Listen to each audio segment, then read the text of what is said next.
when people think of Woody Allen, they think of a geeky New Yorker with big black glasses, thin brown hair, and a green. I'm not sure if it's a corduroy, but whatever. A thick green coat, just like this one right here. That's the image that you think of when you think about Woody Allen, and that image got planted from this movie right here, which is Annie Hall from 1977.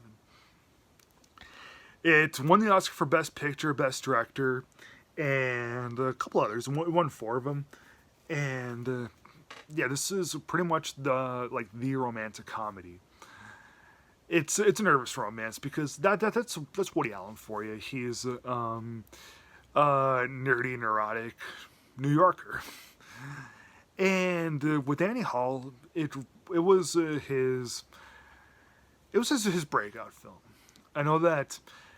Well, again, before like with Allen's career, there's the before Annie Hall stuff, and then there's the after Annie Hall stuff.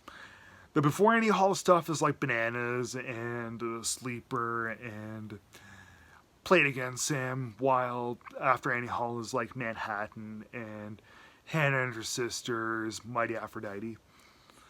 And with this one, you can really tell that this was when Allen came into full form.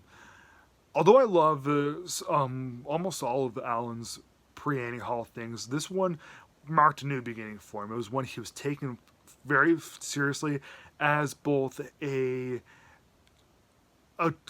talented comedian, a talented comic writer, but also someone that can make a truly good film no matter what the genre is.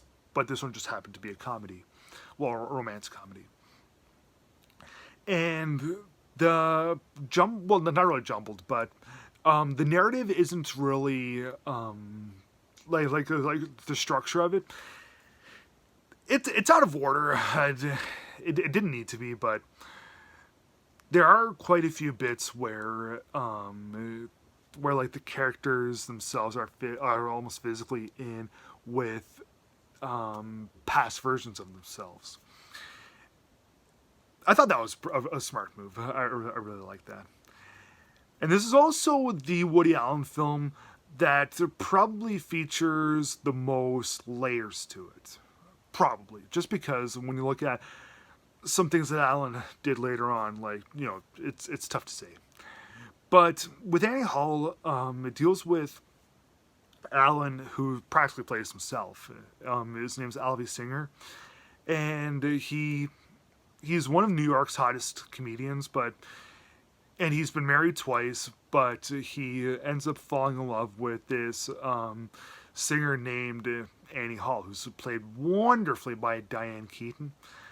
And yeah, their relationship, it's full of ups and downs, but they decide to spoiler alert, they decide to call it quits, but they never stop becoming friends. And the main idea of this film is to always, well, not always, but the main idea of this film is that relationships, although totally absurd and totally agonizing, good things can still come about. Like with Annie Hall, Annie and him become great friends, and she gets a really good career out of his constant motivations. And yeah, lots of relationships are like that. You learn about we learn about how good can come about in a relationship that may have ended.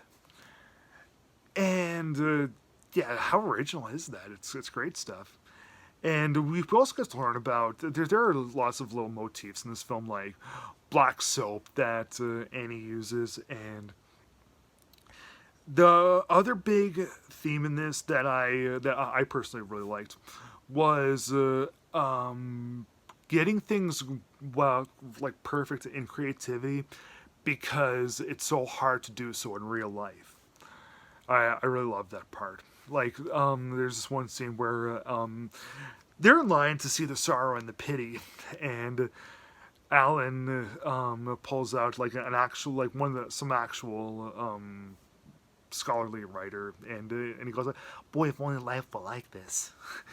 And yeah, he says the whole thing about wanting art to come up perfectly because it's so hard to get things perfect in real life. Man, that stuff just hits home really hard. Yeah, Annie Hall is a really special film, and it's one that I never ever get sick of because there's just so many layers, and it'll always remain a really funny one to me. I grew to love Annie and Alvy in an instant. Love this movie dearly. I'm going to give Annie Hall from 1977 4 stars out of 4. Please subscribe.